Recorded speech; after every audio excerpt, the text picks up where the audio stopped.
Hello friends, Swati here. Friends, कल के दिन काफ़ी अच्छी खासी बाइंग पोजीशन रही सबकी। इनफैक्ट एफआईआई ने कैश में, फ्यूचर्स में, इंडेक्स में, स्टॉक्स, फ्यूचर्स, ऑप्शंस में, सब में ख़रीद के गए। तो एफआईआई की नेट फिगर जो रही है कैश में, वो 483 करोड़ पॉजिटिव में रही है, यानी कि परचेजिंग रही।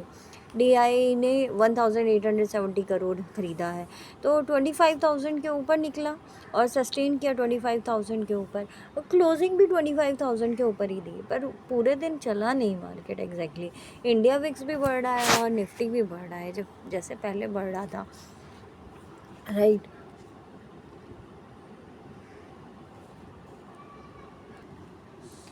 अगर हम डॉ जोन्स को देखें और नस्दाक को, तो डॉ जोन्स ने 65 पॉइंट्स प्लस में क्लोजिंग दी और नस्दाक ने पूरे 152 पॉइंट्स नेगेटिव में क्लोजिंग दी है। तो ये जो नल का रेशो हो गया, जो हमारा गिफ्ट निफ्टी है वो थोड़ा सा 20 पॉइंट्स गैप अप दिखा रहा है, और निफ्टी फ्यूचर्स जो क्लोज़ हुआ है वो 25,165 पे हुआ, यानी कि थोड़ा सा डाउन हो सकता है, और नीचे की साइड 25,000 के नीचे की साइड खुल सकते हैं, जो कि 80 to 100 पॉइंट्स डाउन दिखा रहा है, यानी कि 24,000। अब गिफ्ट निफ्टी है 25,033 पे, और जो क्लोजिंग हुई थी हमारी 25,010 पे हुई थी। अगर हम गिफ्ट निफ्टी को उसके साथ रिलेट करें तो सिर्फ 20 पॉइंट्स अप में दिखा रहा है, लेकिन गिफ्ट निफ्टी नॉर्मली फ्यूचर्स पे बिहेव करता है, तो फ्यूचर्स के साथ ही चलता है। तो इसमें 100 पॉइंट्स डाउन की मूवमेंट दिखा रहा है, और जैसे कि हमने कल देखा था कि वहाँ से प्रॉफिट, हर हाई से प्रॉफिट बुकिंग्स आ रही हैं, तो प्रॉफिट बुकिंग जल्द से जल्द आ सकती है, कभी भी आ सकती है, एनी हाउ। तो let's see, hope for the best. S and P का विक्स भी 16.08 है, जो कि बढ़ता हुआ दिख रहा है, और हमारा इंडिया का विक्स भी बढ़ रहा है।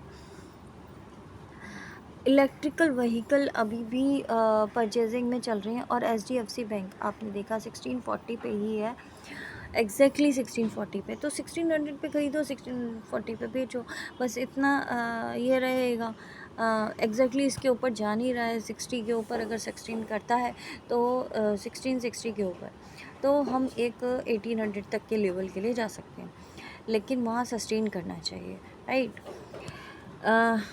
हेल्थ, फार्मा सेक्टर और हेल्थ सेक्टर बढ़ते हुए दिखे कल, यानी कि सीधे सीधे क्लियर इंडिकेशन था कि यहाँ पे मार्केट सस्टेन नहीं कर पाएगा।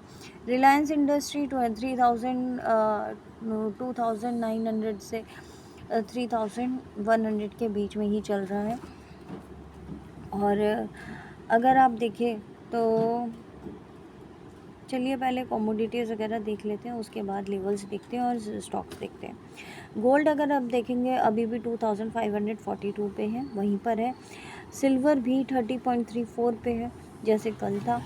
क्रूड ऑयल भी 77.08, और ब्रेंट ऑयल 80.07। ब्रेंट ऑयल थोड़ा सा बढ़ता हुआ दिखा है, जो कि 80 के अबव आ गया है वापस से, और USD INR 83.88 है, जो कि बैंक निफ्टी को थोड़ा वीक ही कर रही है। तो बैंक निफ्टी हो सकता है थोड़ा सा ज़्यादा मूवमेंट करे आज, राइट। अगर हम लेवल्स की बात करें तो अपसाइड में डेली टाइम फ्रेम पे देखेंगे, 15 मिनट्स पे बस तभी देखा जाता है जब हमें इंट्राडे ट्रेडिंग करनी होती है।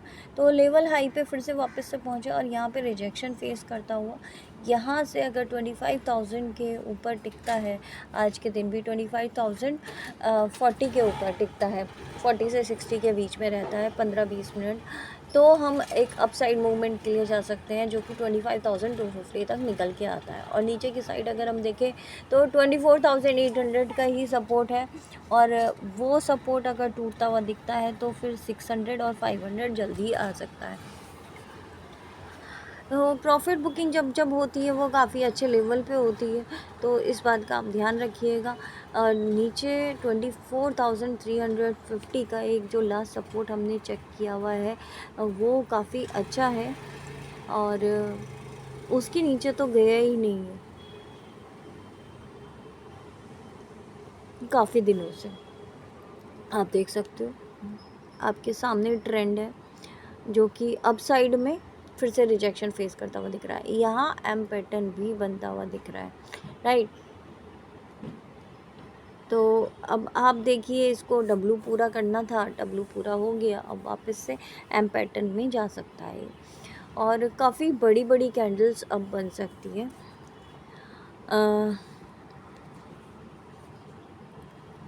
अगर हम बैंक निफ्टी का देखें तो बैंक निफ्टी में एक मूवमेंट अप साइड में निकलती हुई दिख सकती है जो कि 52,000 तक जा सकता है।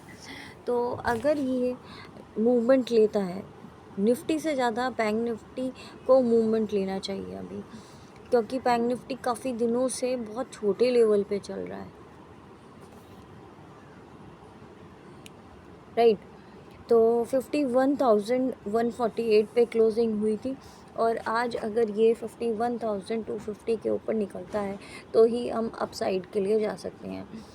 जबकि इसने हाई लगाया था 317 का, तो एक लॉजिकल हाई हम यही काउंट कर सकते हैं कि 51,320 के ऊपर अगर सस्टेन करता है थोड़ी देर तो ही हम अपसाइड मूवमेंट के लिए और जा सकते हैं, और वो रहेगा 51,500 का। 51,500 अगर ब्रेक करता है किसी भी हालत में और 15 मिनट टिकता है तो हम 52,000 तक जा सकते हैं। अदरवाइज़ हम सपोर्ट लेने के लिए वापस से नीचे आ सकते हैं जो कि 51,000 के नीचे ही जाता है, और 51,000 के नीचे फिर काफ़ी लेवल्स खुले हुए हैं जो कि 50,800 और 50,500 तक जा सकता है, यहाँ तक कि 50,000 तक भी जा सकता है, राइट। तो ये बैंक निफ्टी के लेवल थे। अब हम देख लेते हैं फिर निफ्टी में क्या दिखाते हैं। फिर निफ्टी के आज एक्सपायरी है, तो एक्सपायरी वाले दिन ये क्या मूवमेंट लेता है। ये भी थोड़ा सा नेगेटिव है, बिल्कुल निफ्टी की तरह अपने लेवल हाई पे ही है। 23,400 लगभग गया, 437 तक गया था, 440 के ऊपर नहीं जा पाया, और फिर से वापस से रिवर्सल आने के चांसेस पूरे हैं, जो कि 23,050 तक जा सकता है। 23,050 पे एक सपोर्ट है, और उसके नीचे फिर 23,000 अगर तोड़ता है किसी भी हालत में तो आपका 22,800 से वापस से जा सकता है। तो let's C and home for the best. अभी मुझे नेगेटिव व्यू पॉजिटिव होते हुए कुछ खास नहीं दिख रहा है। कल हालांकि बाइंग हुई थी, फिर भी टेक्निकल लेवल पे, टेक्निकल ग्राउंड्स पे मुझे वो नहीं दिख रहा। जिस तरीके की बाइंग हुई थी इसको 23,500 के आसपास पहुंचाना चाहिए था, बट बाकी के नहीं चल रहे हैं, सिर्फ निफ्टी चल रहा है क्योंकि ये मैनिपुलेशंस है। रिलायंस आपने देखा, रिलायंस और बैंकिंग में एचडीएफसी बैंक थोड़ा मैनिपुलेशन कर रहा है, आईसीआईसीआई बैंक चल नहीं पा रहा है। तो वही सब है कि किस तरीके से क्या चीज़ होती है। बैंक एक्स की एक्सपायरी थी, वो भी एक बार देख लेते हैं कल के दिन। उसने भी कुछ खास नहीं दिया था और डोजी सिंगल बनाया था रेड कैंडल पे। अपसाइड हाई पे एक रिजेक्शन लेता हुआ दिख रहा है जो कि 58,000 टू 500 तक ही गया था, 58,500 तक, और उसके बाद फिर रिजेक्शन लेता हुआ नीचे आ गया था, राइट। तो कुछ खास सिनेरियो नहीं रहा, जिस तरीके से बाइंग हुई है उस तरीके से दिख नहीं रहा है मार्केट में। तो टेक्निकल ग्राउंड्स पे हम कह सकते हैं एक प्रॉफिट बुकिंग बहुत अच्छी खासी आ सकती है, राइट।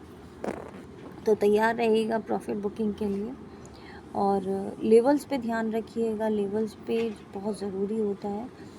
आप पीएसयू स्टॉक्स खरीद सकते हैं, जैसे बेल हो गया, सीडीएसएल ले सकते हैं एक बार को जब नीचे आए, ट्रेंड ले सकते हैं, और भी बहुत सारे स्टॉक्स है, ओएनजीसी, आईयूसी, इस टाइप के स्टॉक्स ले सकते हैं। तो उनके चार्ट कुछ इस तरीके से दिखते हैं। सीडीएसएल का है ये, आप बेल का चार्ट देखेंगे तो आपको ज़्यादा क्लियरिटी दिखेगी, जो कि 300 पे आप स्टॉप लॉस लगा सकते हो और ऊपर की साइड टारगेट आपका 350 तक का निकल के आ सकता है, राइट। तो ये रहेगा। IOC आप देख सकते हो, इंडियन ONGC देख सकते हो, तो एनर्जी के स्टॉक्स देख सकते हो। यहाँ पे एक टेढ़ा सा डब्लू बनता हुआ दिख रहा है, जो कि 180 के अबो टिकने के काबिल है अब की बार, ठीक है। और ये 160 से नीचे नहीं जाएगा तो इसमें कुछ खास नीचे की साइड मूवमेंट नहीं है, बट यहाँ पे काफ़ी टाइम चला, तो यहाँ से एक 200 तक के लेवल के लिए, 200-250 तक के लेवल के लिए भी जा सकता है।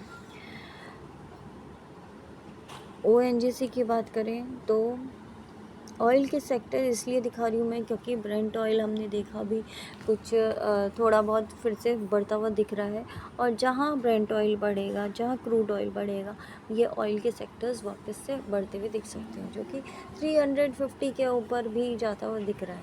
तो एक ONGC में बाइंग में बने रह सकते हैं अगर आपके पास है तो, और इन्वेस्टमेंट पर्पज़ से लिए हैं तो आप इसको रख भी सकते हैं।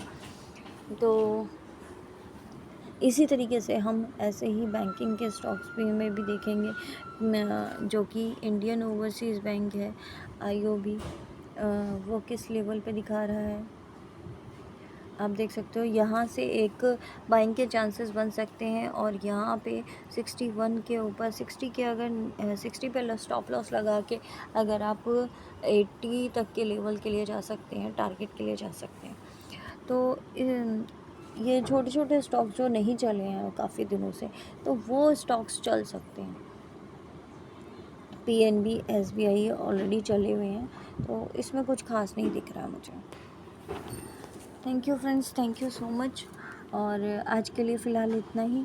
और प्लीज़ मुझे लाइक कमेंट करिए, सब्सक्राइब करिए, प्लीज़ दूसरों को शेयर करिए, उनसे सब्सक्राइब करवाइए, सो डैट मुझे मोटिवेशन मिले, right. Thank you so much.